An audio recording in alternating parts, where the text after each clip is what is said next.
Hello, this is Walter Bradley. We're in Heart Talk, and we have a special guest today, Dan Hennen. And just like Catherine Michelle, we're dealing with the Crowley case in Minnesota, in which a strange, what I appear to think of as a murder, and not a murder-suicide. And we have with us Greg Fernandez Jr. of Mind, Body, Soul Productions, and this is Heart Talk. I'm Walter Bradley. And now, let's get right to the point here. We're looking at a very strange case, and Dan has been researching this case, and we want to get his viewpoints and get the salient areas that he's been looking at to present an opposing view to the conclusion of the Crowley case, in which we've had some, well, let me let Dan take it away and just describe what's going on here. Dan, welcome to Heart Talk, and let's talk about this case, the Crowley case, and your viewpoint on that. Well, thank you. This is a very interesting case. I live also here in Minnesota in a town called Chaska, which is 30 minutes away from Apple Valley. And Apple Valley, Minnesota, is where the crime took place back 4 years ago. And I was interested in the case because, number one, of the proximity, and I had also used to live in Apple Valley. So at one time I lived there literally probably 4 blocks away from that very house where the killings took place. So I have a vested interest to some extent into this case just because of the proximity. And so I've been following it from the very beginning. And what really caught on was the strange scenario of this situation. So that's really what got me interested in the case. As a parent, and I think most parents out there, when you have children, you can't imagine situations like this case, where the children, or in this particular case, just one child, was murdered. And so this was a case 4 years ago that 911 was called to dispatch because there was 3 dead bodies laying on the living room floor on a rambler in a medium level town, neighborhood, I should say, not high end, not low end, but single family homes. And neighbors found bodies inside. Police were called to the scene, came in and noticed the adult male, David Crowley, age 29, next to his wife, Comel Crowley, age 28, and near them is their 5-year-old daughter, Rania. All dead, believed to be a single gunshot to the head, and police investigated the case and took it that the father, David, because a pistol was next to his left hand, had killed his wife with a gunshot to the back of the head, his daughter with a gunshot to the back of the head, and then turned the weapon on himself, and the bodies were there roughly 3 weeks. And so neighbors found the bodies that were partially going through the decomposition stage. And so this was very strange to begin with, because typically your situation with suicides is if you're dealing with your demons or your depression or what have you, you will go off, more than likely kill yourself and do it, more than likely alone and out of the way, and then leave a lengthy note that is signed, and your wishes are mentioned, and your reasons and your excuses and everything like that. So this didn't have anything like that in the story, and so it was very odd to begin with. And the reason I followed the case, it was 2 days later, and the article appeared in the news, and it said that a father kills his wife and his child before turning the gun on himself. So that caught my eye, looked into it, and said that he was working on a project that went south. David Crowley was a filmmaker, an aspiring filmmaker, director, producer, and was working on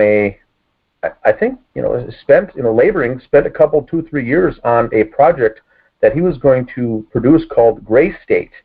And it was kind of a documentary, big screen movie it was going to be, but talking about the fall of the United States and the problems that we have encountered and what's going on here and kind of foreshadowing the U.S. falling into a police state with militarized police and whatnot. That project, evidently, we were told, wasn't going too well. He was rejected, turned down, went into depression, was despondent. His wife turned despondent. They all three shut themselves off from family, friends, and neighbors. And over the Christmas holiday break of 2014, all of them were found dead. And so the speculations really arose right out of the gate. So I created a Facebook group page called Justice for David Crowley and Family to start throwing out some ideas and some investigative research and starting to link these things together from various articles that were out, because most of the articles that first appeared were outside the nation. The UK, the Daily News, had the first articles that I saw of this case that really picked up. They were international news. Okay. And then later, the local news picked up, and a couple days later, it was done, and it was flushed out from the news cycle. And that was really all we've heard of it. And at that point already, the police were investigating it as a double homicide followed by a suicide, which didn't make sense to me. So I created that page and on Facebook, and started to get others with like minds together, because this just didn't pass the smell test, so to say. Well, so that's my involvement, I guess, how I got started and how I got interested in this case. Well, when I looked at just cursory look at the facts of the case, the thing that came up to me immediately was they were all three murdered. Now, what concerned me is how quickly, based on the reports, that they considered it a murder-suicide based on evidence that was there, and even a neophyte investigator, it seems to me, would not be able to come to that conclusion. Is that a direct for the first time yourself? That's fair to say. When the investigators first looked into this, it was the city of Apple Valley. Their police department and their detectives were assigned to this case there. Apple Valley is a city of about 45,000 people population, so it's just outside of Minneapolis and St. Paul as a suburb. And so their detective staff is maybe 5 or 6 people. They looked into this case. For their first press release was suspicious deaths, or suspicious three bodies found in a suspicious case. The very next day, they were treating it as a double homicide suicide, and by the day after that, they already basically had that narrowed down and were just finishing up the reports, and the crime scene was opened up. The house, it was roped off, I think, for one day, and that was really the end of it. They said, this guy did it, he must have went crazy, flipped out, and that was the end of the case. And so after that, it took a while to officially close it. By the time they got the information back, the test results, the lab results, the medical examiner, the coroner, the BCA, the Minnesota Bureau of Criminal Apprehension did some investigation too, and took the sample swabs, and the bullet fragment analysis and all this stuff started coming in. The bodies are found in January in the state of Minnesota, where it is cold. The bodies were there for roughly 3 weeks, and so they closed this case off and basically was done. But yet, once we started filing FOIA requests and getting the information, once the case was closed, we found out that some of these reports were coming back in April or May. Some of these test results were coming back the following June and July. Some of the DNA and the analysis and further investigation was coming back, September and October of the year 2015. And so they had already basically closed this off and said that David did it when it didn't make sense to. I don't have a background in investigation. I don't have a background in law enforcement. I'm an accountant by trade, so I started looking at this from a business or a financial standpoint, and that's where some of the anomalies started coming up. But it was that very next year, on the 1-year anniversary, they said they closed the case. This was 2016, and said David did it. We've got the evidence, the proof. He killed his wife, his daughter. He went nuts. He went crazy. There was marijuana in the house. He may have been drinking. and doing drugs, and so they kind of piled it all on David, this husband and the father, that his project didn't work. He was depressed, he was isolated, he was despondent, he was drinking, using drugs. Then they got into the fact that there was a volatile relationship, that he was into abuse, there was violence, domestic abuse. That's what really struck out for me, is that they started piling on. It wasn't just one or two reasons, it started to be 15 reasons, which seemed very odd. And then when you look back and do a little research, most, if not all of those, didn't pan out to even be true. So that really got us thinking, why are they saying all of these things when this certainly wasn't the case? Well, that's what stood out to me, because I understand he's a believer. And being from that camp, so to speak, in the Bible, and being one who's concerned about family, and it is really heightened greatly, because in that arena, family is really tight and generally in better state than most families. I won't say it's perfect, it's not. But when there are difficulties, they have resources that they use, and things and outcomes are generally better.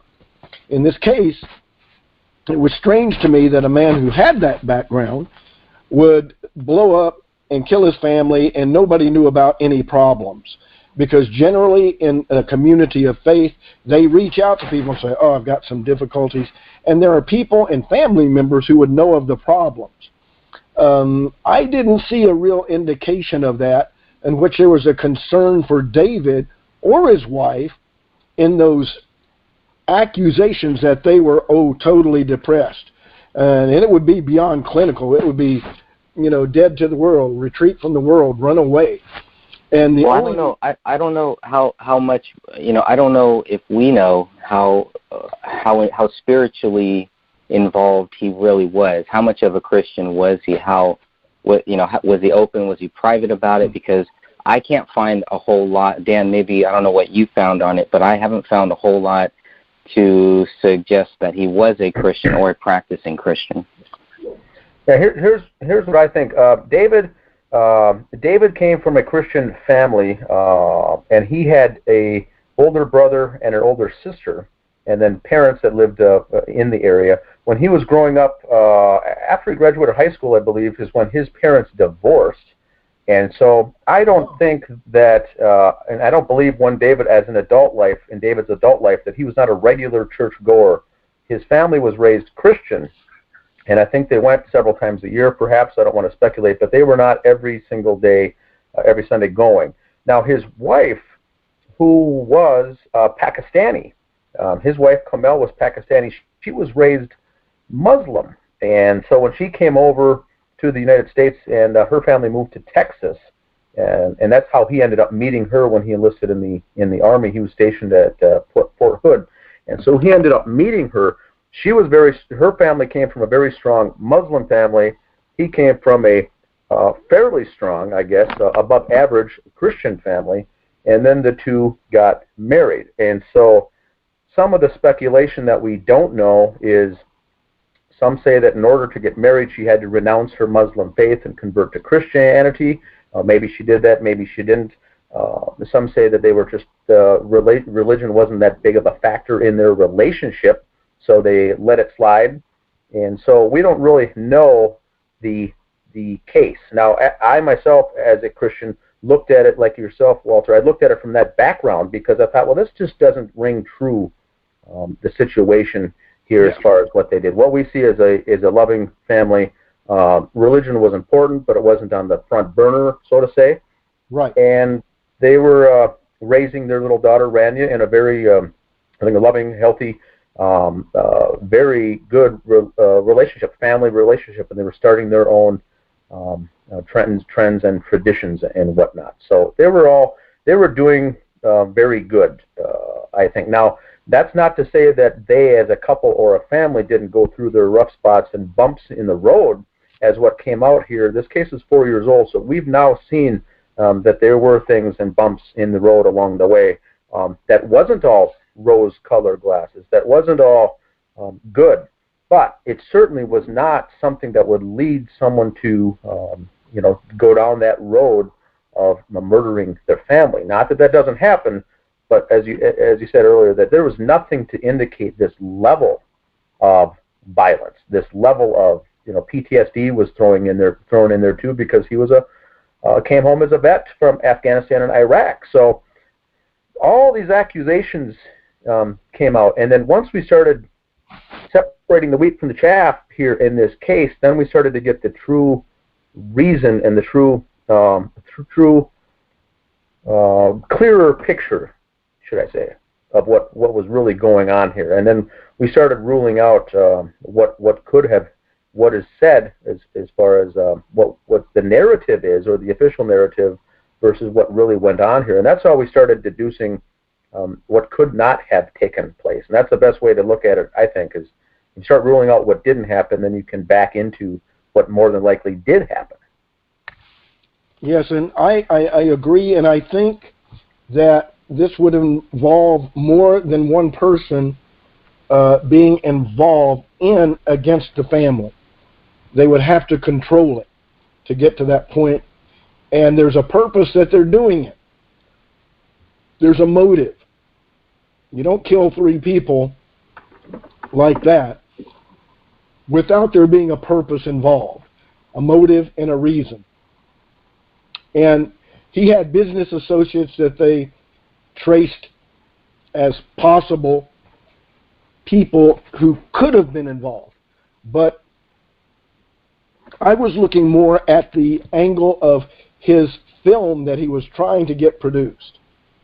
And he was the type of person, I believe, and especially based just on what I've heard of him, that he was committed to this project, and there was a good amount of money out there involved in the procedure of getting it going.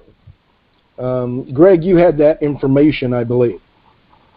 But the interest in me is, and my perception seems to indicate that this may have been something more to do with the revelatory factor in the government realm of this feature film he was doing, which was headed to television, possibly. And I think that... Oh, yeah. Yeah, Dan's done some great research on that whole angle, too. And that's what I was looking at. And I really think that his angle and the information he made, especially of him being part of the government and being in the military in Afghanistan, there are things that they did over there that they don't want us to know about, and the reason that they went to Afghanistan had other directions.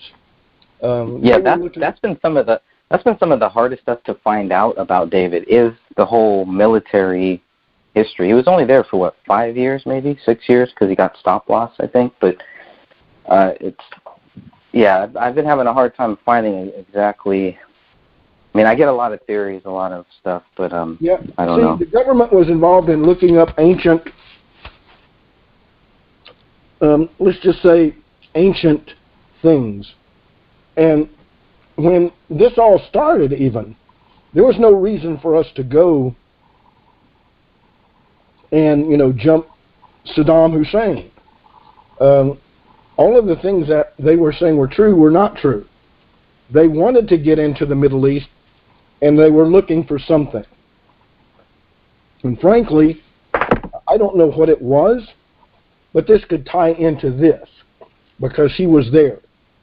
And they were looking up for ancient texts, things of that nature that they looted and took out of the country, and the government do for government interest, whatever it might have been. And I've heard of these stories, and they have there's a grain of truth to it. And I don't think that when we went to Afghanistan, I was part of the military, and sometimes governmental leaders will see something they want and create a cover story to do what they need to do. This is just part of government. And when this was opening up with Afghanistan, Iran, Iraq, and the Iraq invasion because of weapons of mass destruction, I smelled a rat, because in every situation where the government of the United States, and it's not just the United States, there are other governments behind them supporting this, and they got a good quote-unquote coalition. And what was the interest? And one of the things when they get over there is they go to ancient sites, ancient digs, ancient areas, Babylon, and these things that are there, and they begin digging into and getting artifacts or things or documents from those museums or locations and carrying them back to where and for what, I don't know. But there's a lot of credibility coming from certain people that say they did take things like that, and that, truth be told, that their frontline interest was more in that than anything else. And tying this to this is that maybe he was doing revelations about things in regards to that and around it, since he was dealing with that anyway, and bringing up quote-unquote government problems and issues and making this movie. I think that could have played heavily into this, what I say would be, if that be indeed the case, an execution, which is sending a message, and the whole family is killed. And then you get the idea of, ooh, don't want to mess with what he was messing with. And as fact of the matter, there's nothing further that the others who had part in this project he was working on, I don't see anybody taking it up and running with it.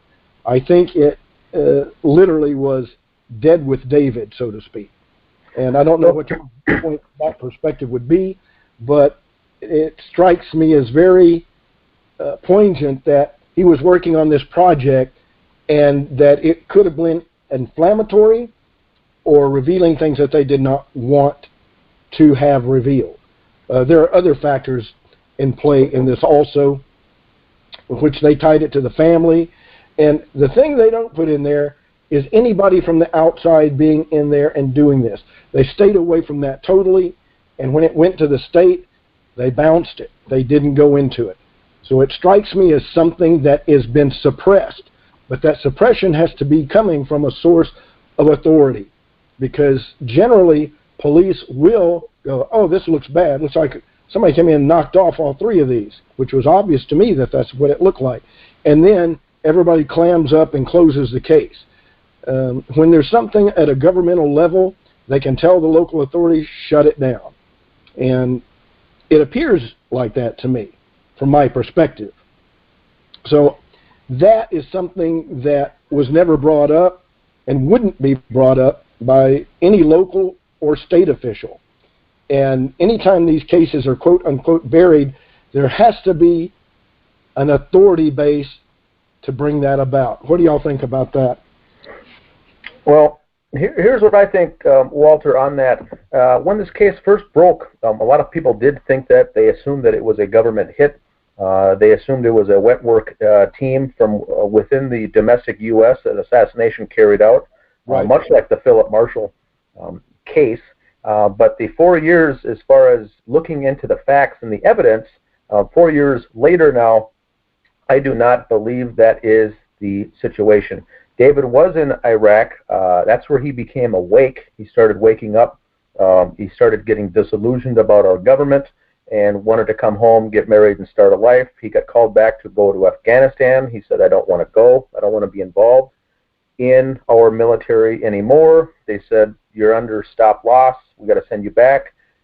And they said we could put you in a mailroom job or whatever. So he did that. So that was true. So he became woke. In other words, he woke up and was doing things like that and exposing the issues of the government, of this project, of his documentary. Those things were all part of that possible scenario. Now, looking into the facts, as we see how clumsily this murder case took place, we've got it narrowed down now that David, did not do this, so it was a triple homicide, and it was done, we suspect by amateurs. So this was not a wet work team. This was not an assassination squad. This was not done by professionals. This was done by amateurs. And what we believe is the evidence points to someone close to David, close to the family, or close to the project itself.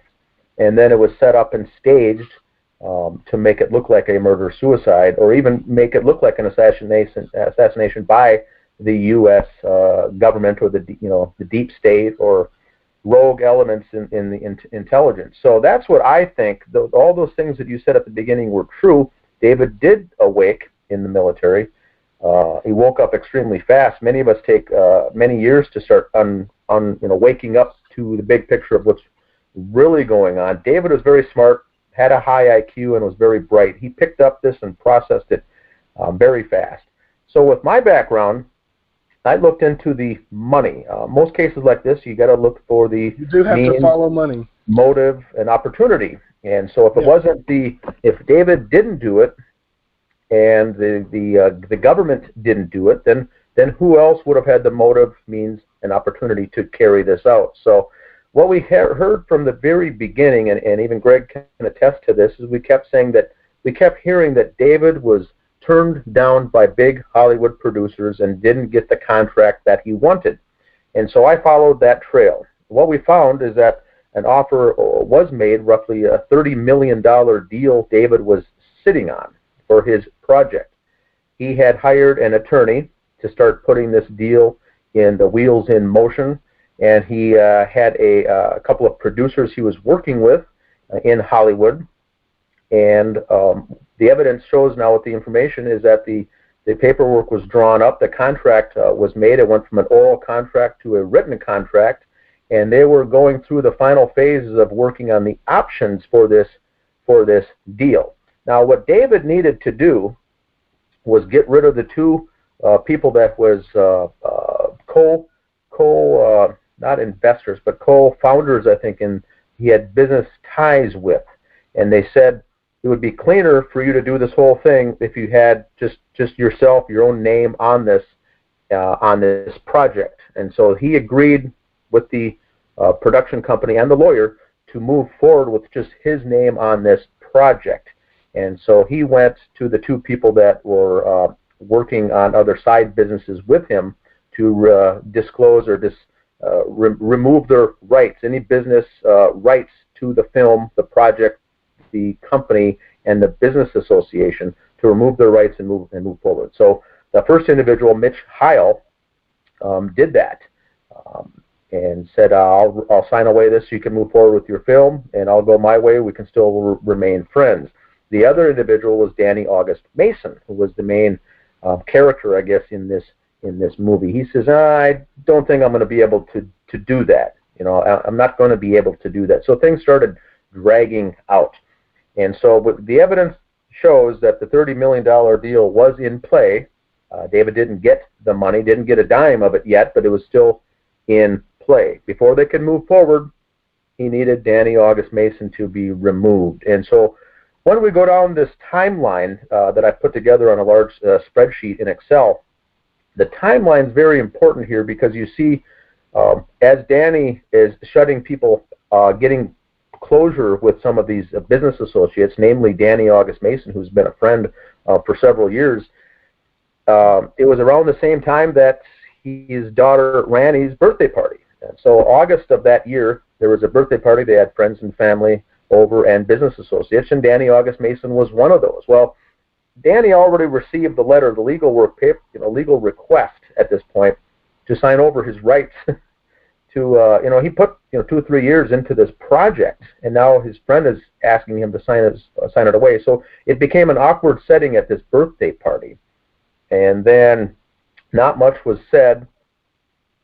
I'm sure you get the strange glances, the odd looks, very uncomfortable thing, and the rest of the group there that was there in attendance at the birthday party is they probably didn't let on that this was going on under the ground, beneath the surface, bubbling over. And so several months went on back and forth with neither about to budge on this case. And so what we get is Danny August Mason not willing to give up his rights, his financial rights, or his business rights or claims to this project. But in one of the emails it says, I'll gladly, you give me some of the rights in this, and I'll give you some of the rights in this, and we can kind of go 50-50. and we can make this all work. David says, no, that's not going to happen. You need to sign this off, and then I can move forward.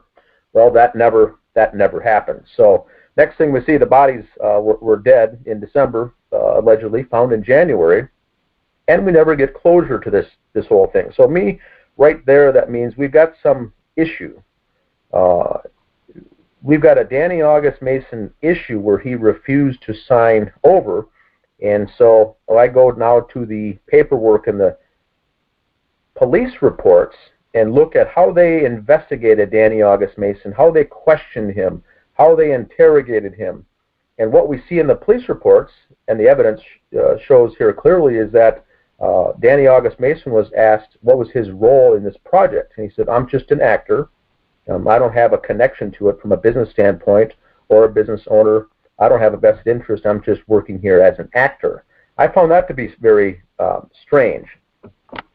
And then if you go through the rest of the paperwork, Danny August Mason wasn't questioned at all, wasn't interrogated at all. Now, what we do know is that he lied to investigators by saying he didn't have a role from a business standpoint, whereas he had a very large role. He was the big stakeholder in this project. And in fact, there was 4 months of emails going back and forth with these two gnashing their teeth of digging their heels and not willing to give up rights from what they claimed and all their hard work, blood, sweat, and tears into this project. So it really is questions to me with Danny August Mason. Number one, he wasn't questioned, or number two, when he was asked one simple question, he elected to lie to detectives. So that to me stood out. Now later on, I got a hold of the president of this production company in Hollywood, and I said, you know, there's a lot of speculation that this movie fell through, the deal fell through, David was despondent, and David was isolating himself and was depressed. He said, no, that was nothing farther from the truth. He was excited. He was a hard worker. He was working through the things that we gave him to do. We were going to turn this movie into a web series or an internet Netflix television series or a TV series or a web-based series. They felt there was too much to contain into an hour-and-a-half or a 2-hour big motion picture film. So they're going to go that angle instead. But they said the deal was on. We never cut ties. And that was it. And so now we've got evidence that there was a deal on the table. We've got the evidence from the president himself, and now we've got invoices showing from the legal attorney that from David's attorney that I have released and published onto our Justice group page, showing that a lot of time was hours were billed from the legal side, from the legal assistant and from the attorney himself, going back and forth, making phone calls, conference calls, drafting up legal paperwork regarding all of this. So they were actively pursuing this whole project, actively. So we get this conflicting stories kind of a deal that comes in. So the question is, why did Danny August Mason lie? And so things like that started coming up, and so we've been publishing these things in our group there. That we've got 2,500 members on our page, and our goal is to be transparent.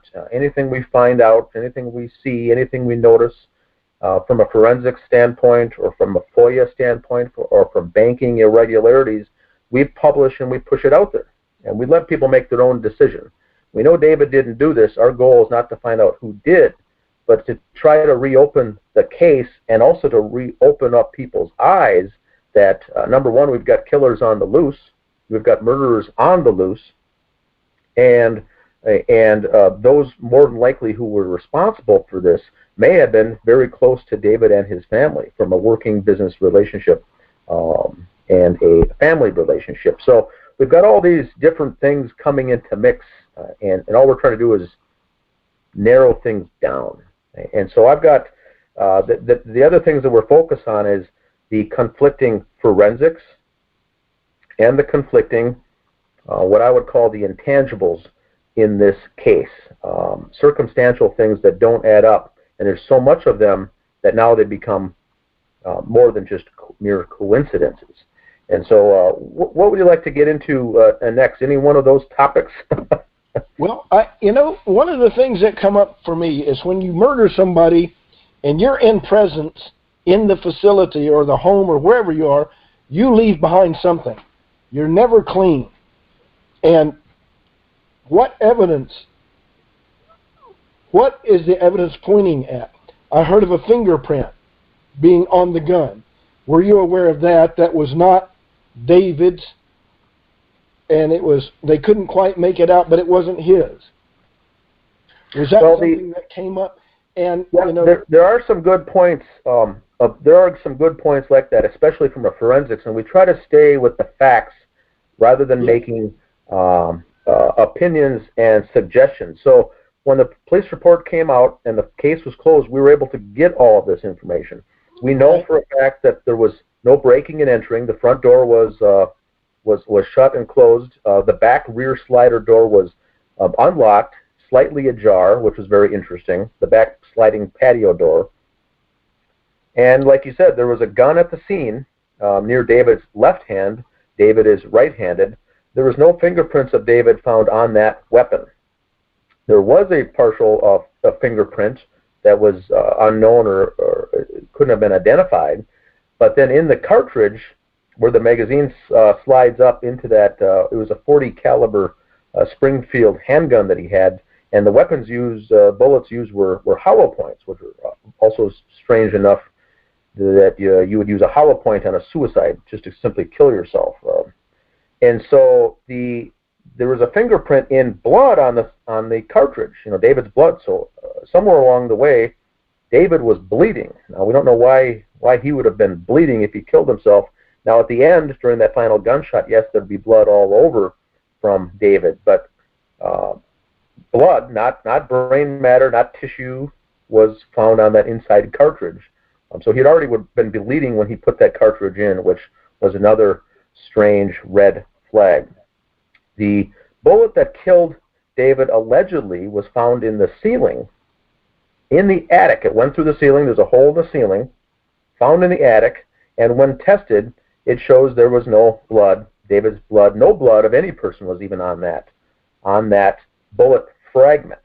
And so this, like you said, it's a hollow point. It's going to open up. It's going to expand and mushroom, going through the head, the skull, and the brain, up into the sheetrock in the ceiling and bounce around up in the attic. It had David's touch DNA only on it. And he would have, I believe, would have had all those bullets would have had his touch DNA probably on it, because he noted. That found in the ceiling did not have any blood or matter on it? Correct. See, that's one thing that when you're trying to kill yourself, you're not shooting bullets around. And why was the bullet there? And it's in the ceiling. It's like he was on the ground firing up, like he was there. And but there wasn't any evidence of a struggle either. Isn't that correct? Correct. So that's a glaring fact that I had noted before, is, there's a bullet that was up in the ceiling. That means either the gun went off while he was putting up, or he was aiming that way, or shooting from a low position, or on the ground. There's several factors that could be in play. Yeah, so here's what we think. A lot of the speculation that we get are also, strangely enough, coming from members of the Gray State Project. They're saying that more than likely he was on his knees and held the gun down by the floor, shot himself up through the head in an upward trajectory while on his knees, looking his head down, and that must have been how the bullet and the fragment and the hole in the ceiling got there. So that's a lot of speculation there, but once again, there's no blood or tissue on that bullet fragment. Now, number one, police really have no evidence that bullet went through any human flesh, much less David's. We know that that's not David's kill shot bullet. The question is, where is the bullet that killed David? No bullets in the house have David's flesh on them. Now, I'll repeat that. Find the kills. No bullet in that house, no bullet fragment has David's flesh or blood on it. So the question is, who picked it up, who took it, and why is it gone? Obviously, the dead man didn't pick up and hide his own bullet, but someone more than likely the killers took it home, I believe, probably as a trophy. They probably cleaned up the scene, obviously, because there were some interesting facts. Missing arm, missing hand, and I understand that his right hand was not present, as they say. Was that found and they said there were bone fragments, and I don't understand whether they found, finger fragments, bones from the hand, but the hand was missing, I understand, and as I understood it was the right hand. Yeah, here's what we got, Walter. It's an interesting case, and Greg can chime in here too as I go along. I'm going to cover that very specific topic. For those of the new listeners out there that haven't heard this case, here is the list of items of the bodies that were missing from the scene. Not found later, not found elsewhere throughout the home, but outright missing from the scene. David's right hand was gone, and that means his fingers, there was no bones found, or his hand, or anything. His right hand was missing. Comel, his wife, her left hand and her right hand were missing. Now the police have said that they think that dog scavenging, there was a dog in the house, was scavenging on the bodies because he was hungry because of this 3-week scenario where the dog didn't eat, so may have been eating, and they're implying here bones and all. And so I question that, but we'll leave that alone. Randy's right arm was missing, the entire arm, forearm, both bones in the arm, the wrist, the hand, everything. And in fact, that arm was removed from the shoulder socket itself. And so there's no bones left if the dog did in fact eat the skin or the tissue. He certainly wouldn't have eaten the entire bones all. The bones were not found in the house. And David and Comel's skulls were missing. Skulls. And so that also means the brain in that skull. Did the dog eat the brain? Did the dog eat the skeleton, skull bones itself of the skull? So there were small fragments leading up to the back of the neck and the vertebrae and the back portion of the skull, but I mean, there was no eye sockets, there was no forehead, there was no, and then there were some pieces of the skull that were found, but the evidence shows that there was no body parts found throughout the house, no body parts found in the basement, in the other sections of the house. There were some small, maybe small splinter bones in the living room, but it wouldn't have certainly accounted for all of the bones that were missing. I think the total bones missing was like 103, 106 maybe. And so the police are still holding firm that the dog consumed everything except a couple random bones that were left at the scene. So all these things are missing. Now we know that David Crowley is right-handed when he shoots. The gun was near his left hand and his right hand was missing. Some out there still believe that this may not even be the Crowley family. When would you ever have a situation like this where all of the identifying parts of the family are missing? Hands, so there's no fingerprints, dental skeletal remains of the teeth, and all of the identifying features are gone. The only hand that was there, David's left hand, but that was in a mummified state with no fingerprint capability. It was in a mummified state.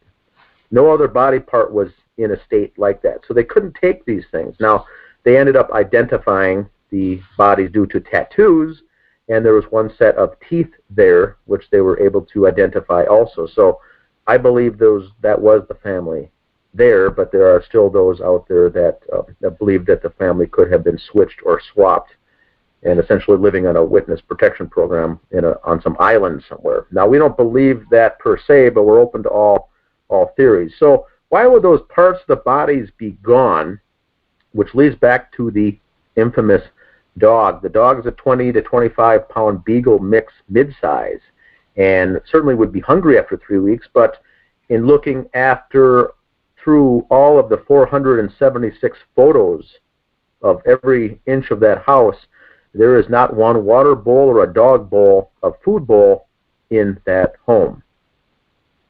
So obviously the dog was would have had to drink out of a water dish, correct? Yeah. At some point. Why was that gone? Why was the dog dish gone? Now, there was feces of the dog, mainly in the downstairs basement area, and there was also 2 large bags of dog food in the kitchen area that, if he was hungry enough, certainly could have tipped them over and ripped into those bags of food to eat if he was hungry enough. But the police say that he scavenged off the bodies and survived for 3 weeks off the bodies and the bodies only. So that's very strong. And what some conjecture, what I believe, is you have to account for that water bowl missing and the dog dish bowl missing. Was that also something taken by the killers, taken away? Because sometimes in these photos, crime scene photos, the pictures are important of what you see, but we can't forget about what you don't see in the pictures. Well, one of the things, as you bring that up, the door being open, ajar. I'm assuming it wasn't open much. I don't have an indication or...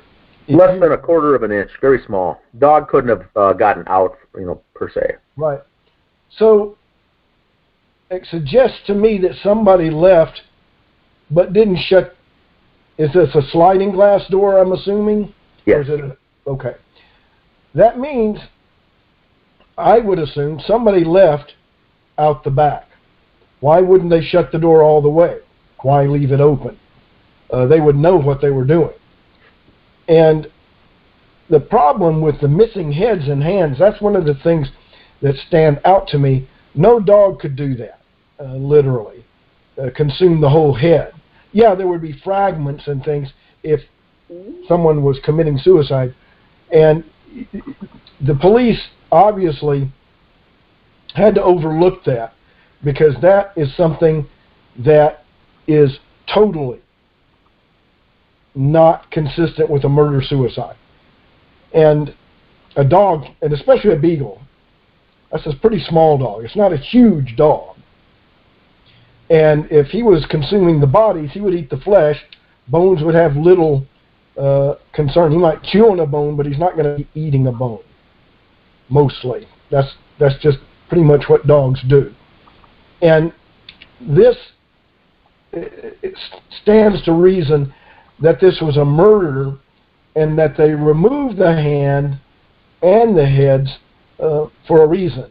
I don't know if identification of the victims was their concern. It could have been trophies or proving something, because sometimes... Well, there were still a couple parts of the head. I think the whole back part of David's skull was still there, and part of Kamel's skull, I think, was there, but it was mostly gone. But the way that they first told us, it made it seem like both of their heads are gone. And even if you look at the sketch drawing, you'll see that both of their heads are not even in that. They're just out. So that would be a powerful weapon to blow the whole head completely off. I mean, a .40 caliber is pretty strong, and if you have hollow point, you'll have an entry wound and a large exit wound. It would blow out. And that's what those weapons do. They turn with a hole, and it expands.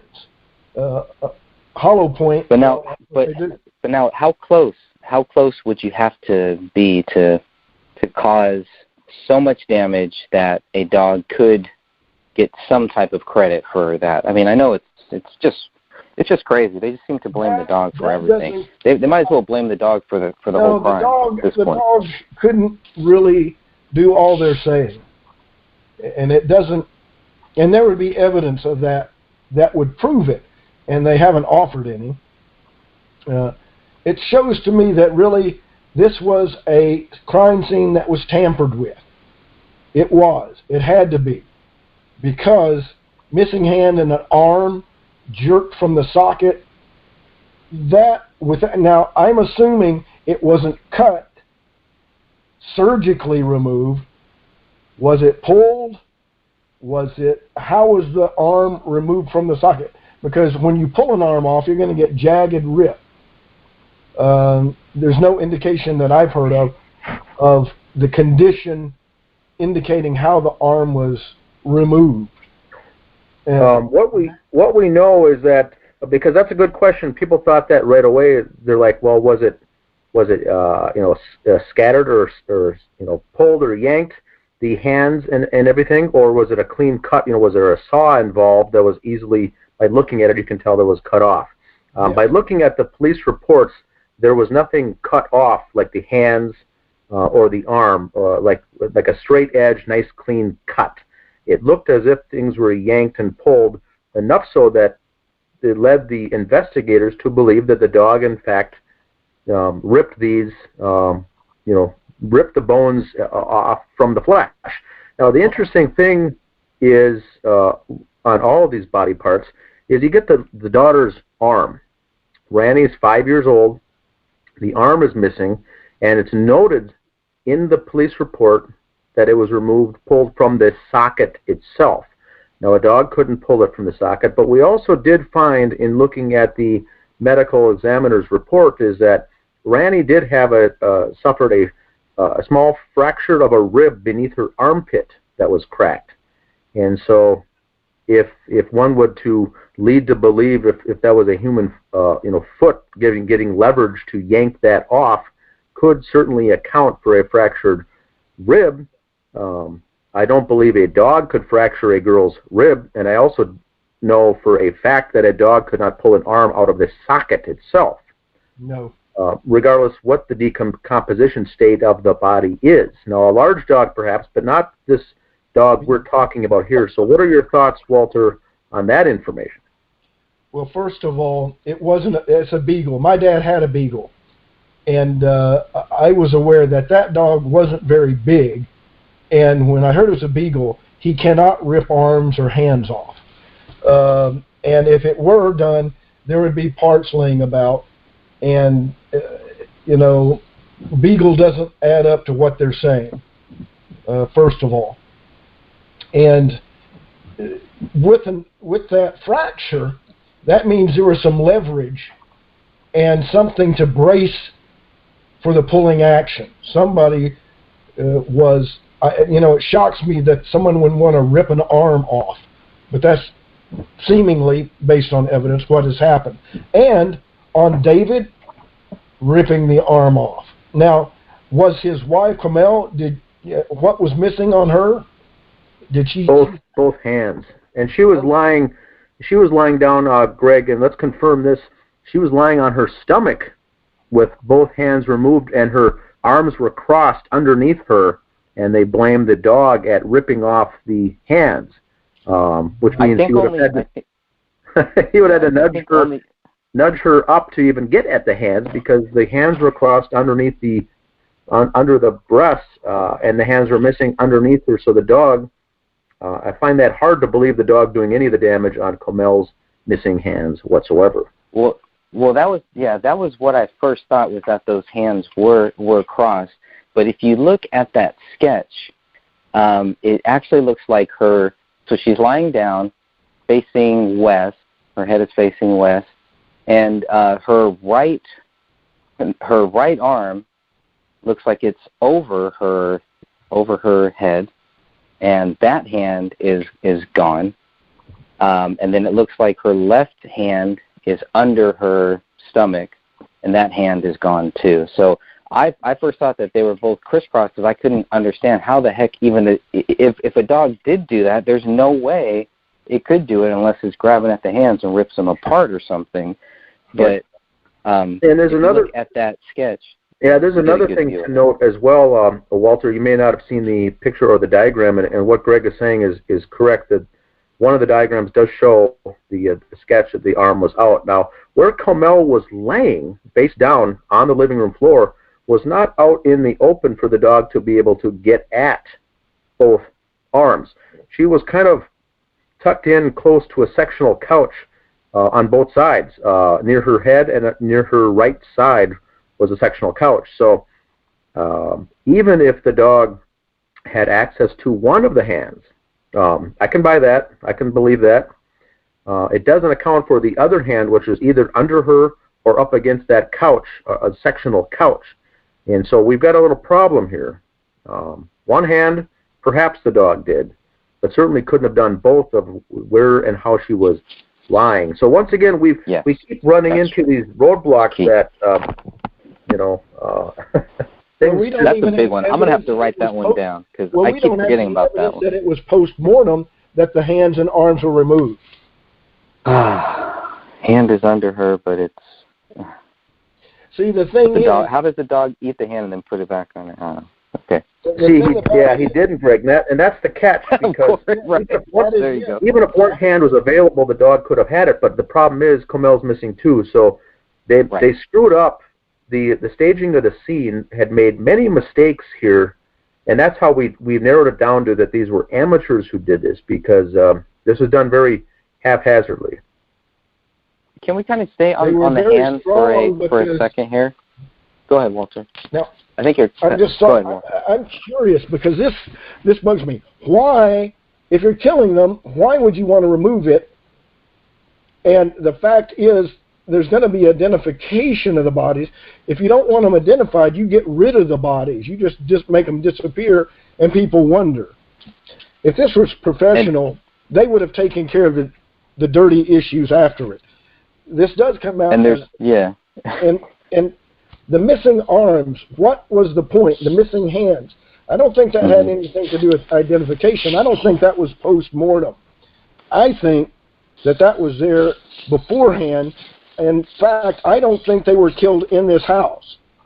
Possibly. But why get rid of the right hand? Why not get rid of the left hand? Right? Because everybody's going to know David is right-handed. It's throwing them off. Like, did something go wrong? This is something in which somebody who didn't know what they were doing, and maybe they were just trying to confuse the scene, or they just didn't know what they were doing and were thinking one thing and did one thing and then think, oh no, let's try this. I don't know, but this comes across. One, first of all, I am totally convinced, and I think anybody that looks at this, first of all, knows David. You would think that. David had nothing to do with it. And secondly, we don't know if the arms and hands, whatever their state, were removed post-mortem. That strikes me as a very strong possibility in this, that they may have been tortured. And, when you take somebody's arm off, that would be extremely painful. Or watching your wife's hands being, quote unquote, removed physically in your presence. It sounds like there was torture involved. This is something that I think goes deeper into punishment almost. And that means they did something, in my opinion, the husband and wife might have been in collusion on it. What did they do to offend somebody that they were done? And to watch their daughter have an arm removed. And this is getting deeper into things like who would be, and first of all, I have to think you would have to use some type of device to remove a hand. A human being generally is not going to be able to pull an arm off unless they're incredibly, and I mean incredibly, strong and massive. Now, there are some that could probably do it. If you have a struggle. Yeah, but unless there's more than one. That would be the first sign of a struggle, is the daughter's missing arm. But the thing about it is, I don't think they were killed in the home. That's another thing. I don't think they have the total crime scene. Because if they were missing, those arms were removed. If they were removed there, they would be there or on the premises somewhere. Well, here's what we've got, Walter. I know, Greg, you want to circle back around to that hand because that is an important part and it ties this whole thing back into it. For the newer listeners out there, we also have to look into this evidence. Now, we go back to the evidence. There is blood on the floor and on the walls in that living room. And by people who have looked at it, professionals that have looked at it, all identify that blood as being medium velocity blood spatter, not high velocity. The .40 caliber Springfield handgun would produce high velocity blood spatter on the ceiling, the walls, the floor, everywhere. And if you get 3 people shot with hollow point bullets, there's going to be blood and high velocity blood spatter everywhere. Now there is blood, but it's medium velocity. So that would account for a beating of some sort and a torture of some sort while someone was still alive. That would account for the blood. So like you said, Walter, did the murder take place in that house or in that room? Possibly not. But someone, we know for a fact someone was beaten in that house and in that room. And then whatever happened, we don't know how they were killed or where they were killed, but the bodies were dumped there subsequently. That's what the evidence tells us.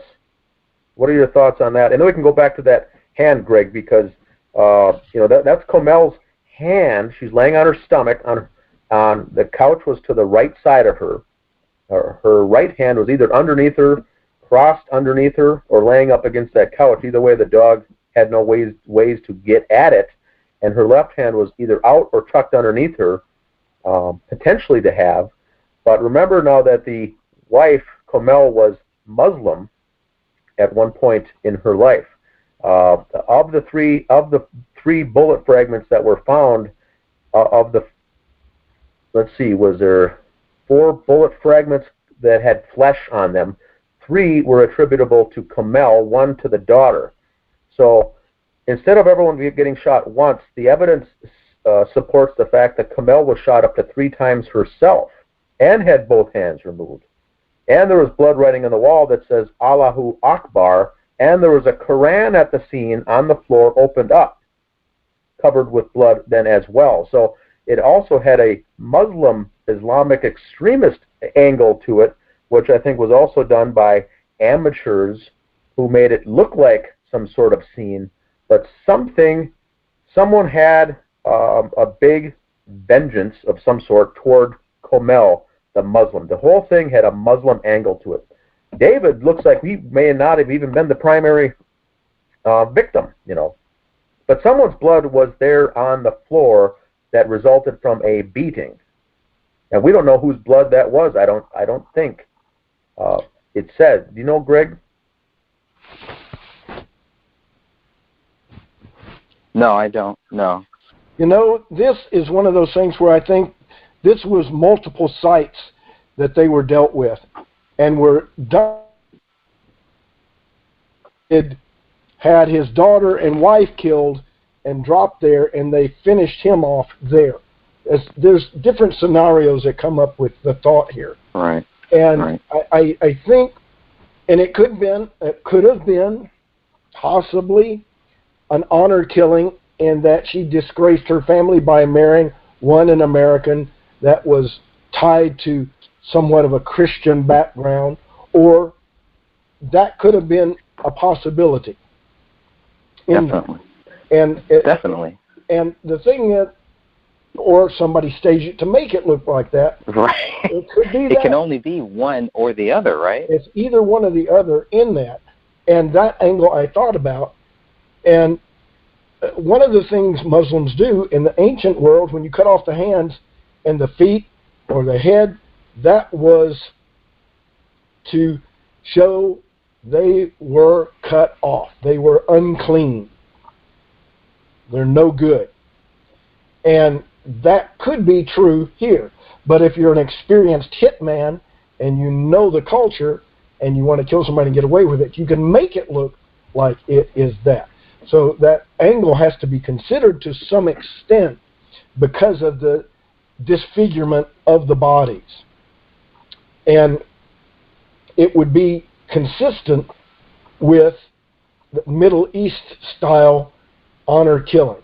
Take the head, take the hands or the arms, and do that. Take them away and remove it. It's part trophy, showing the family, yes, I did this. Because when somebody kills somebody in the ancient world, bring me the head.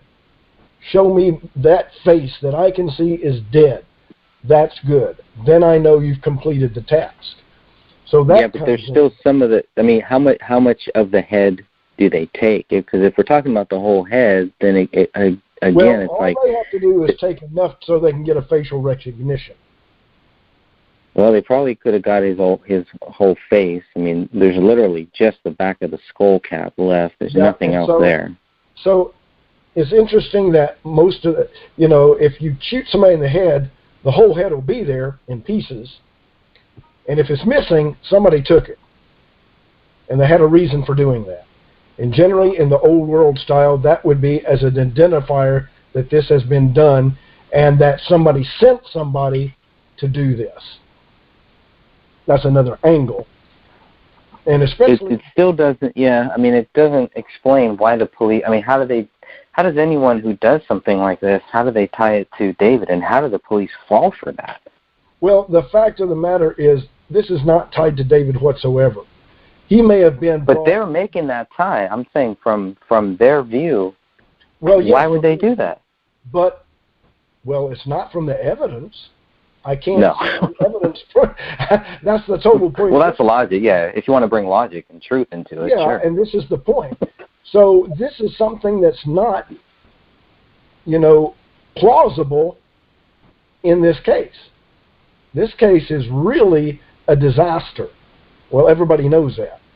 And I've used this show to get the details from Dan and from Catherine, and I'm going, wait, wow. And hearing more details as I have heard them, this is indicating this is more than a strange case, but it might be done as a hit, maybe not for the government, but for somebody. And I don't think this is the only site in which they were dealt with. I think this was the end point where they ended up. And the back door being open is they came in and put the bodies in there and then left out that back door. But multiple people would have seen him. All the neighbors would have seen him. Would have, maybe not. It depends on. I mean, if you want to get in there, these are just fences. Their backyards are not like Cali. They're just fences. Like you can literally see into their house. But yet nobody saw anything, and this occurred. Right. Right. And this occurred, and they went out the back door, obviously, in some case. So they were able to get by somehow, and that means they could have brought the bodies in, and this smells like this was not the site that, at least that, I think David was killed in the house. I think his daughter may have been killed elsewhere and brought in, and they just showed him the bodies and were doing for whatever reason to him and finished him off there, maybe. Because that would have been maybe, and you were saying maybe Carmel is the target, and it's not David. I don't know that, if Carmel was a target, if it's an honor killing, generally they're going to go after the person that dishonored them. That is the woman. In the Middle East and in Middle Eastern or Muslim, do they go after children? And now they can say the offspring are dirty too, get rid of them both.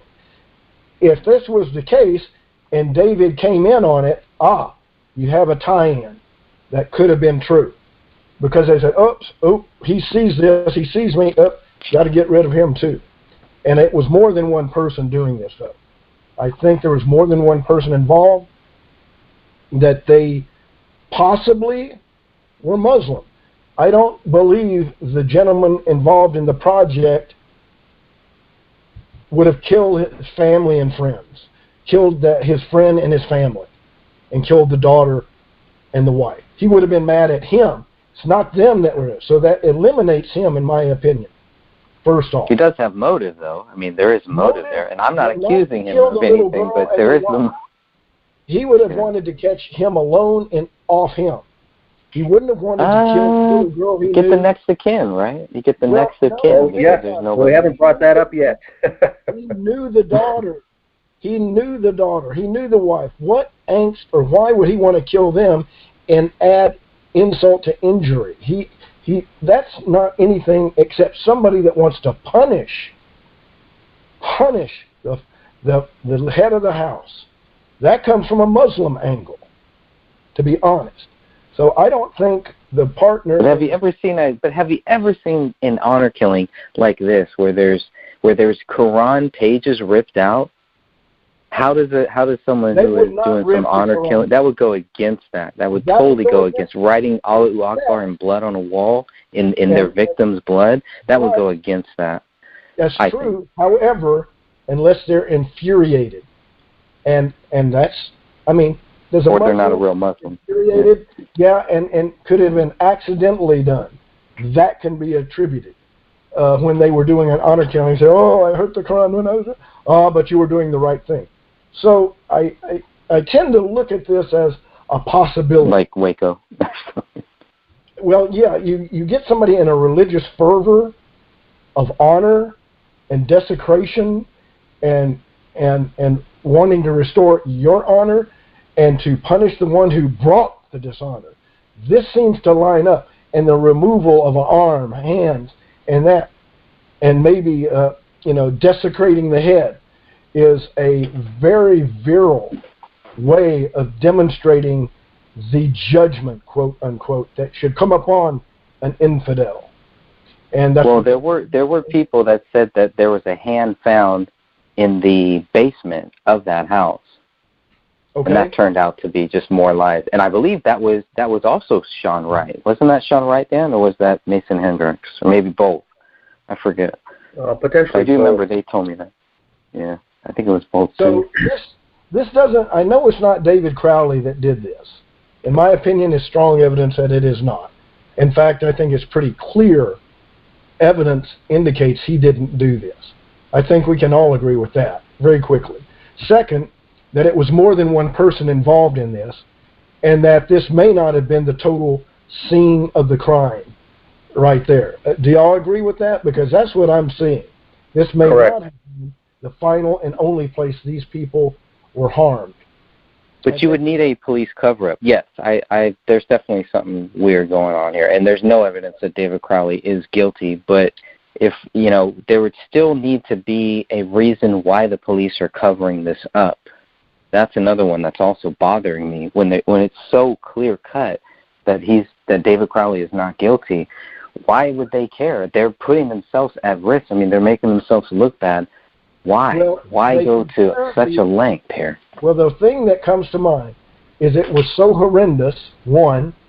Two, the obvious perpetrator, maybe they know the perpetrator or of the perpetrators, and they're beyond their jurisdiction to get. Which would then mean, well, we have evidence that it's this person, we're looking to get them they don't have an explanation. And it might be of such a nature that they can't do anything. I don't know why, but it does indicate to me, and even at a state level, you don't get any feedback. That means it goes higher than the state level. Something above state level that tells the state, stay out of it. So it's getting higher and higher. Where does it go? Well, if you go to the federal level, what would happen? I'm going to tell you right now, the federals will defer back to the locals and will go, if they call us in, we'll look into it. But that's not going to happen. This goes above state level authority. Therefore, that puts it to a federal level authority. And did they consult with the feds on this? Did anybody? Well, can we contact them? Can we contact them and see if maybe they could help? Could the FBI help? We need to ask questions as where did this? Because when there's a case like this, sometimes the FBI is called. Hey, this is a weird one. We have missing body parts, and this could be something where this happened elsewhere. We don't know. It could have happened far away. We don't know. So this is one of those cases that is beyond strange. It's actually scarily strange.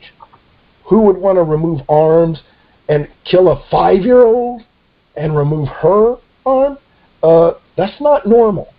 And that would have been something to affect David, in my opinion.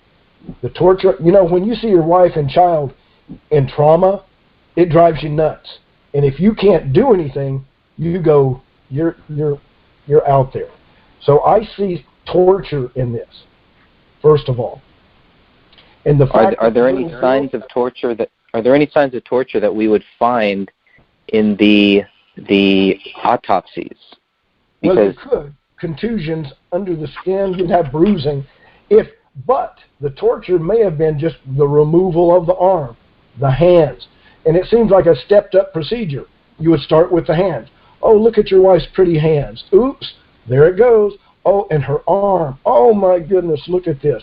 Look what you've done to us. Now look what you brought on your family. And it smells like that. Because if you want to just ice somebody and get them out of the way because you have a problem like a business deal, you kill them. You kill them. Okay, you're mad. You've vented your anger. You got rid of the family. You shot them. They're dead. But this goes far beyond. It's, you hear of crimes of passion. This shows deep-seated psychological terrorizing murder. Terrorizing. And it goes really deep, real deep. That Middle Eastern thing comes up. And they're saying why, if they were trying to get people to think it was a Muslim honor killing, Allahu Akbar would be right there. Unless you were trying to sidetrack it. The attitude could be to throw this whole case off with that. They have to determine that by her family. Her family would be the one to do that. And did they check with her family? Were they in the area? That's another angle. That would be a brother or a relation or a friend of the family. Were they in the area at that time? As a police investigator, that with Allahu Akbar there, I'd be looking, okay, let's see if any Muslim family friends were here, or family, or were they close by, or any Muslim who was aware of the situation of Kamal was there. Is there any type of mosque close by? What is involved with that? Because that would be an area with Allahu Akbar that would be part of the investigation. I didn't hear of anything like that even being tendered in this investigation. And with that, that's a problem. Because you have direct evidence that it's a possibility with the blood on the wall.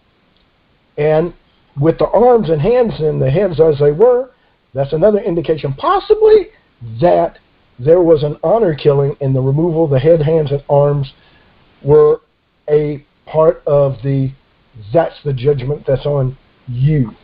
So this is a bigger case.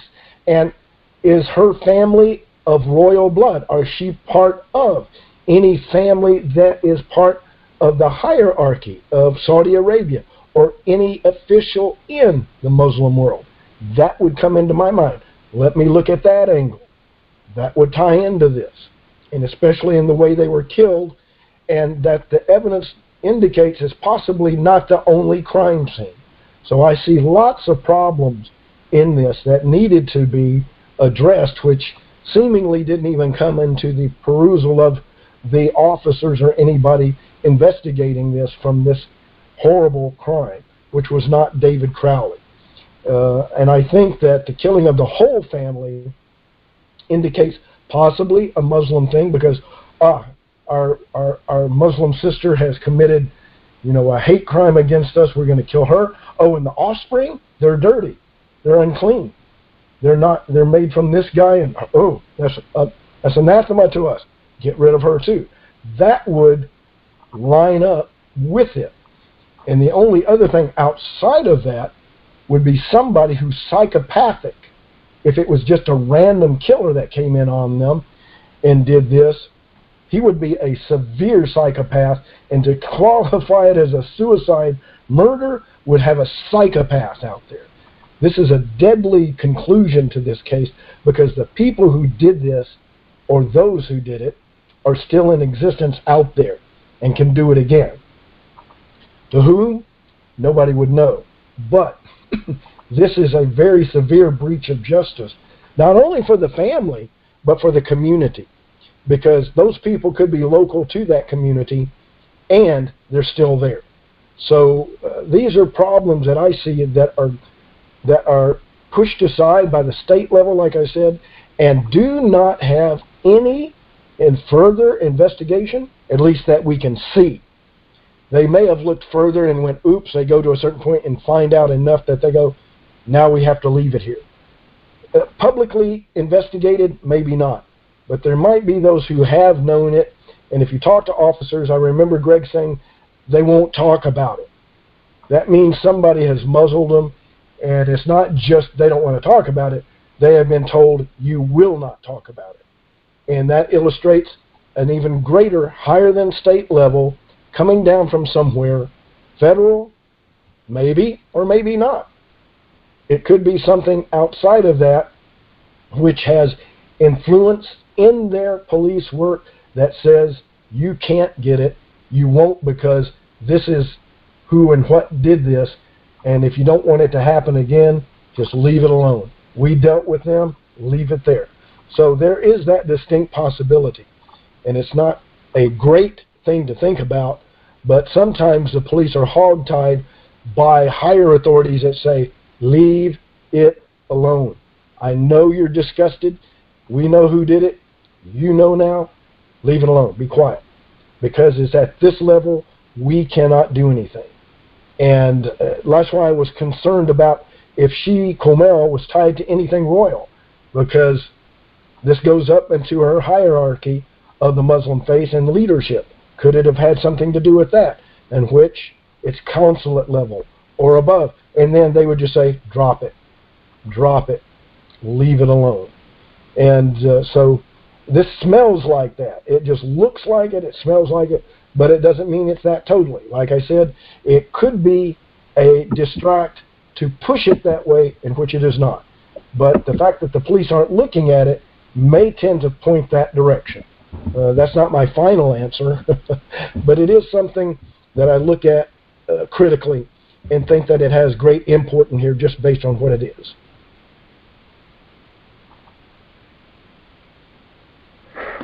Correct. I think too that the fact that I mentioned the target or the victim as being Comel being shot 3 times, I want to just clarify that I don't think that she was the target of the crime, but I think that there was a reason that overkill was included for her. Now, we don't know what that is, but for some reason, whoever did this went overboard when it got to her, and that question needs to be answered. I don't know why. I think that the target was David, but for some reason, if she was shot 2 or at least or possibly 3 times, and then her blood was used on the wall for writing Allah Akbar, and the Quran was there, someone went overboard to make it look like this this whole honor killing type of a thing, and I think that was the result of amateurs who didn't know enough about the culture, but they thought they did, because anyone who knows the background and the culture of this easily knows that this is not some kind of an honor killing whatsoever. So it was made to look that way, but it was very goofy. The other angle is the if all 3 were killed, like you said, Walter, if you've got a beef, if the business partner has a beef with David, or if the government has a beef with David, they would kill David, right? That's right. Why is the daughter and why is the wife brutally murdered as well? So it gets back into this, the error of the project. Now you're dealing with a $30 million project, or what I would call the value of the project is sitting at $30 million. That's very enticing to someone. If they kill David and they don't have the rights to it, it's going to naturally fall to the wife. And if the wife is killed, it's going to fall to the daughter. What's the best way that a family member could get the entire package falling in their lap is if they wipe out the remaining heirs of the family. So this leads back now to David's family. Keep in mind that Comel's family was living in Texas. David's family consisted of a older sister who was living in Chicago at the time, an older brother who was unemployed and living here in the Twin Cities, and a father who was divorced from the mother, living about 45 minutes out of the town, and then the mother also about 45 minutes away that suspiciously wound up dead only 7 months later after the killings. The mother wound up dead, and the brother they were not on good terms. They had a fight, some kind of spat that happened also in August, around the same time as this daughter's birthday party. So the spat was so bad that they weren't even on talking terms. And David was pulling himself away from his relationship with his father, so much so that he got a new phone and didn't tell his father what the number was. So there was a dynamic here of David's family. The mother winds up dead, the brother wasn't talking to him, and David didn't personally like or respect his own father. Now, what we see in the financial statements here when looking into the finances and the odd banking irregularities that we see is in the month of October, in David Crowley's father's bank account, there's a $50,000 cash withdrawal made at a local branch. Not an ATM, but cash withdrawal at a teller. Now, this bank account, because it was shared when the investigators looked into the banking and the finances of David Crowley, he was a trustee on the family's trust. The father had a trust account set up, a POD account, payable only on death when the father died, for each of the three kids to have access to these funds. Now, the dad is still alive, so therefore he has rights, and the only person to have rights to this bank account. There was hundreds of thousands of dollars in that, typically $200,000 to $300,000 balance at any given time. In October, there's a $50,000 cash withdrawal. Now, in October, David's father tells police he was in Germany that entire month on business. He was in Germany. So once again, if we stay focused on the facts and not go down speculation here, we know that David's father was in October in Germany on business. His business, he was an entrepreneur and a millionaire, and conducted business all over the world. And so he was away, per the police reports. And the withdrawal was made in the middle of the month of October, and it was made in cash at a deposit at an actual location, at a branch location here in the Twin Cities. Go ahead. Okay, now he was the one that took out the money. His account, his name was on the account, but he didn't take out the money. And he was the only one that had access or the ability, though, but he would have to authorize somebody to take out money then. Well, the part of the Freedom of Information Act we got back was that actual withdrawal slip that was filled out at the bank by the father, allegedly. So, that $50,000. Who were you saying that got the money? Well, it appears to be the father's name is written, but it does not appear to be the father's signature that got that money out. So some have speculated that it's the brother that he was having the problems with. Now, the brother, unemployed, $50,000 rings a lot of bells for people as a possible payment to a hitman. And $50,000 for the murder of 3 people could easily fall into that range, and that is reasonable. Did his brother take out the money to pay a team of a hitman or two to do this? I don't know. We don't know that answer. And what motive would he have had to take him out? And then to make it obvious by taking $50,000 from his dad's account, which would lead directly to him.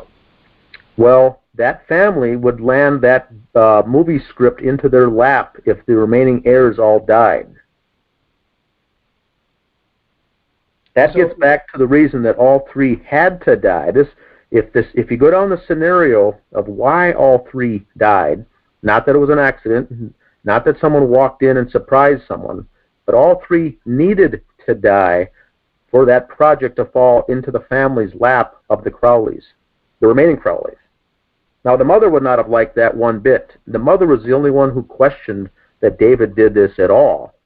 But 7 months later, she winds up dead, slumped over her patio on her backyard for unsuspicious. We still don't know the official reason why she suspiciously died.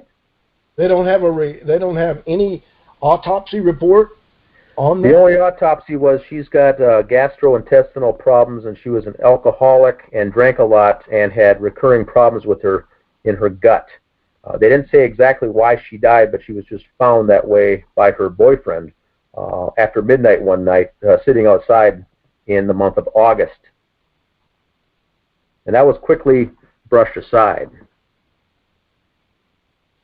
Now we see a little bit of a different angle. Exactly. But the problem is the project hasn't gone forth, and there's that. So was the project supposed to go on But forth? they tried. Yeah, They because they did did try. Ah, now we're getting somewhere. I wasn't aware of that. So, And Greg, tell Walter who was pushing the project forth. That would have been Danny Mason, I would think, right? Yes. Danny Mason and Joe Biggs and another guy named Elvis. So Danny August Mason, Go ahead. What's that? Were they working with the family doing this? More than likely, yes. They would have to, it would seem. Danny August Mason, 4 months after the bodies were found, was creating a new company in the state of Minnesota, Secretary of State, called Gray State Universe LLC, and was moving forward with the project from a business angle and from a business front. And now he didn't have cash because he spent all his time and blood, sweat, and tears on this project and didn't have anything. So he was looking, I think, to score big, and this is my opinion.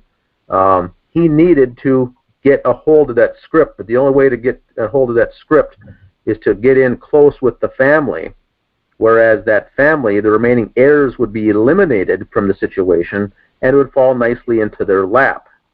So now we've got a family connection and a business associate connection that may or may not have been working together in this situation. Now, Greg, you had mentioned earlier about the cover-up.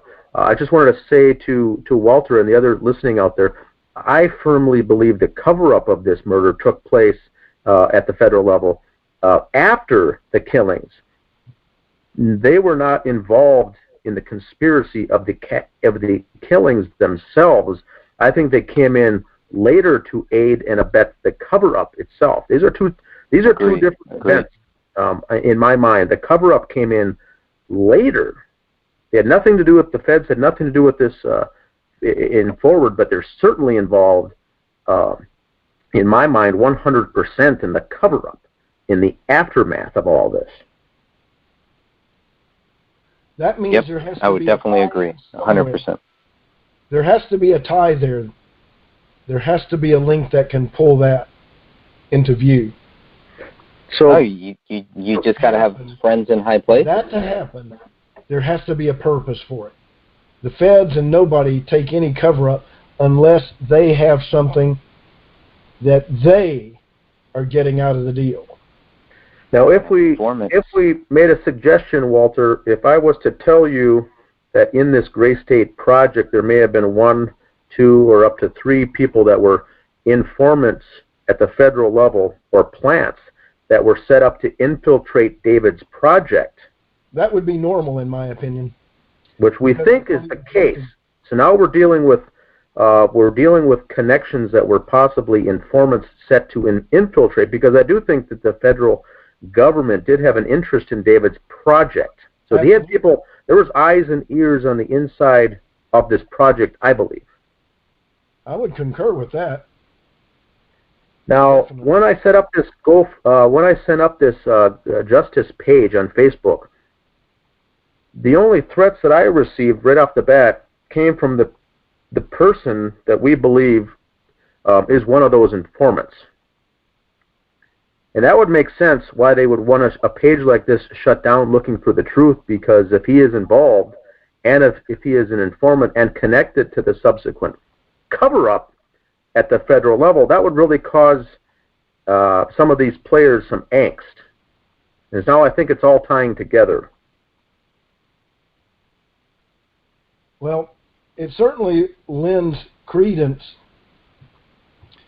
to the fact that the feds covered it up, because if they had infiltrated, and that puts in another aspect of this which would make it an advantage for them to cover their tracks in a way that nobody knew what they were doing and why. But they would have an interest in this, I know. And especially in Hollywood, they have people there. And if the information they got was that it was worth a big interest for them to follow this, they would send people to get in there.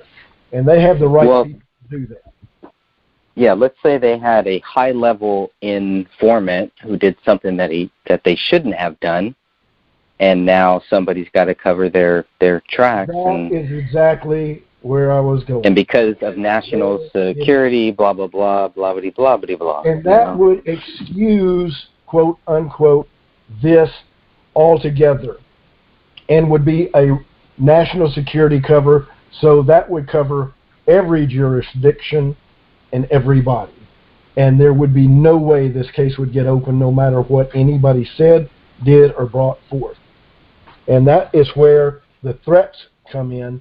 And that was a very unfederal action that he took to do that. Because if you're federal and it's already covered, you don't threaten people. You leave it. Well, that's like Whitey Bulge, right? I mean, there's plenty high-level informants. And the thing about it is, if you're in government and you have a problem, you don't make it worse by talk. You don't. If there's a problem, they deal with it in whatever faction and way will make the problem cease. That's how professionals work it. They just go, oh, talk. They don't come and warn you. They're not the mafia. They're the government. They can do what they need. So what we have, Walter, is several other instances of amateurish behavior by potentially informants at the federal level. So David's killed, the Gray State Project ultimately dies, and then post the deaths, a series of Facebook posts were removed, deleted, and or hidden from David's personal Facebook page. So now we got some other amateurish behavior going on, and we've got screenshots of it as well. These are all gone now, completely gone off some of these pages. David's personal page, things were hacked into. Well, it sounds like a sloppy job done by somebody who was trying to cover for an event like this. And it stands to reason that it might have been a rogue agent who did something he shouldn't have done. That is a strange possibility, as I call it, who just kind of went his way and did what he did, and then it's, oops, what, you idiot, no. And then what do we do about this? All right, clean up, aisle 6, get it done. It sounds like a bad takeout of a problematic area that was done prematurely, and then they had to mop up the mess, thinking from that angle. And how would they do it? Shut everybody up, clean it up, tell them why, national security, keep quiet, stay out of it. That really starts to shine in this perspective. And now you get a potential federal government, which I include in with that is the media is your number one aid to help discredit those pushing the wrong angles. We get a documentary called A Gray State done that showed at the Tribeca Film Festival. It was on A&E. It's now showing on Netflix, a highly done documentary by Eric Nelson that really shows the crazed, delusional David Crowley doing all this. And before the movie came out, there was a companion piece written in the New Yorker by an author named Alec Wilkinson that had almost the same script handed to him to write a hit piece on David Crowley. So this isn't just small to medium-sized media outlets. These are top-notch, top levels, which leads me to indicate that the federal government is included, because now you've got these propaganda artists, very good, mind you, propaganda artists pushing this story, which is otherwise hasn't been really followed up at the local or state level here at all. So someone else is involved pushing this story. Now, to credit them, most of our traffic, Greg, I would say, to our justice page on Facebook is driven from people who watch the documentary on Netflix and come away feeling something's not right in the way they just got fed propaganda in this whole movie because it just doesn't sit right with them. So we'd like to take this time to also thank Eric Nelson for his time on the documentary, because that's really driving the traffic to our page and waking up the general public. They need to be awakened on this one.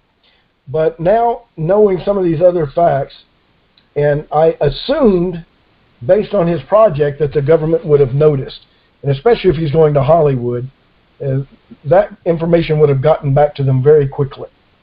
And having plants in there would be the norm. They implant everywhere they can get. That's the normal thing. They have their hands everywhere. The CIA would be involved at, the NSA, and they're very good about getting good people in place. And they can do it based on just one. They get prime individuals. And just one more thing to add with these individuals. A lot of the people that we're talking about here in the Gray State Project were close friends of David that all became close friends all within a 3 to 5 year period. They weren't longtime friends. They weren't longtime associates, but people who entered David's orbit, so to say, within a 3 to 5 year period before all this happened. So there's where your antenna should be raised for the listeners out there. Yeah, especially tying to this project. That's the other angle, getting the plants in there. And a rogue agent who kind of went out of his way to clean up the area may have been doing this, and they had to circle the wagons because how badly it was done. Rather, maybe a neophyte agent, a young agent, who thought he was doing, quote, a favor, or doing the old government good guy who is wanting to promote himself and move up the ranks, takes care of a problem. That rings a bell in my mind. So, and the circling of the wagons and the shutting it down certainly points a direction that way also. In fact, that could be the highest point gatherer in this little discussion tonight. It certainly bears a mark of why nobody would do it, and why there would be a veiled, threat in the words of, well, it'd be best that you don't continue looking at this. Not a threat, just a implication of problems if you continue. How many threats have you received there, Dan?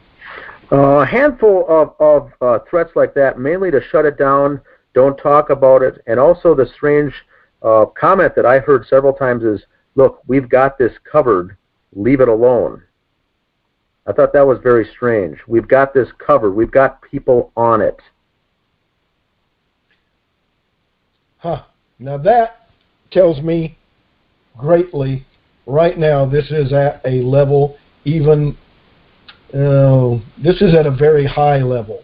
Greg, tell Walter the messages, some of the quotes that you have been told as far as some of the agencies potentially putting you under a microscope by following this case. Oh, yeah. Well, that was Sean Wright, and Sean Wright was the one who said that if I kept going down this rabbit hole, if I kept looking at the things that Dan Hennen and Thomas Lapp are looking at, that I'm going to be like them. I'm going to be put under a microscope by the DHS and the FBI. And I asked Detective Gummert if the DHS or the FBI was involved in this case, and he said no. So I don't know. It's just one more scare tactic, but it was so unnecessary to even contact me. Just some random guy who's just looking into this stuff. It did not make sense. Yeah, that doesn't. And you had mentioned the threats, and there was another guy named Mason Hendricks that I was talking to, and he was also saying, he mentioned the Department of Homeland Security and that they had to sign off on this case, and that's why it took a year to close this case. which, again, we asked Gummer, no.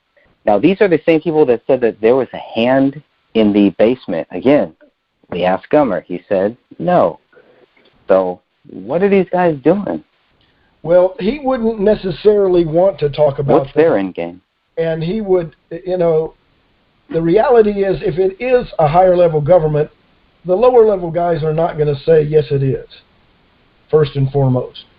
They'll immediately say no. Well, they might not know. They might not even know. That's the point. They might not know, and they may think, no, we haven't had any contact with that. And it still might be true. Now, the Department of Homeland Security having to, quote, unquote, sign off on it meant that David Crowley was touching on something of national security, which would make sense. Which would make sense based on where he was, because in Afghanistan they were doing things, a lot of things. I'm not going to go into it, but I found some stuff that I was looking at that I went, whoa, you know what? They're doing stuff there that if the public got a hold of it, and the reasons, they wouldn't believe it at first. But if you got credible evidence about what was going on, the government would want to shut that down immediately.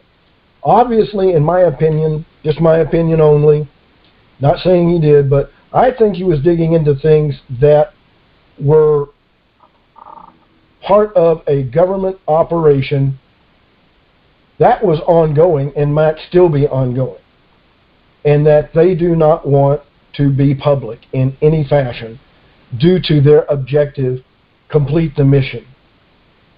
And, higher people than him have been killed over things like that.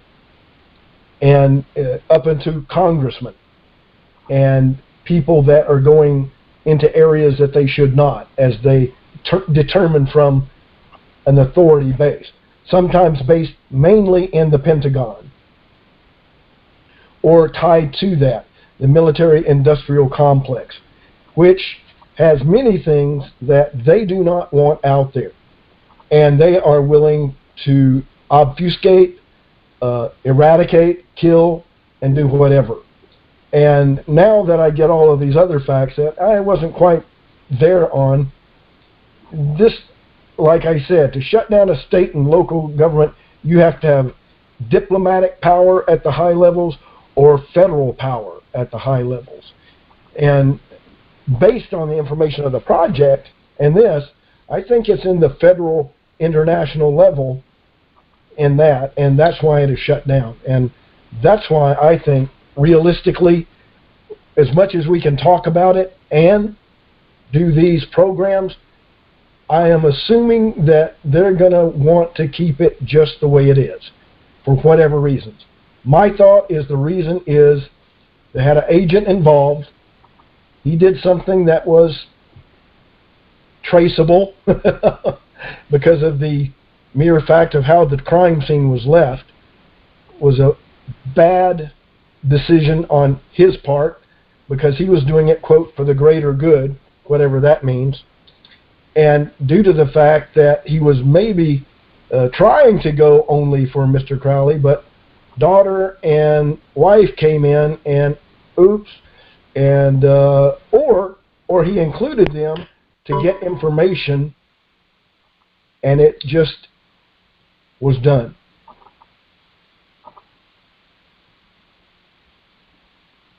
So I think that this is more an issue of federal and dealt with something of secure nature in the military or government level. And I think, truthfully, we're going to be talking a lot about it, but I think there's going to be no movement. Yep, I agree, Walter. I just feel it now. I just look at it and go, okay. Now I've got a fuller spectrum on it, and I remember when I was in the government and I had to do certain things, and the attitude was, on this stuff, if anybody finds out about this, or this, you just tell them, don't do it. And if they do it, let us know, we'll handle it. Oops, okay. I didn't know at the time, I wasn't thinking about the outcomes of that, but this smells like that. So anyway, Dan, I want to thank you for joining us. Greg, appreciate you allowing me in on this, as I was not following as much as you were, but I have been digging into it a little here and there.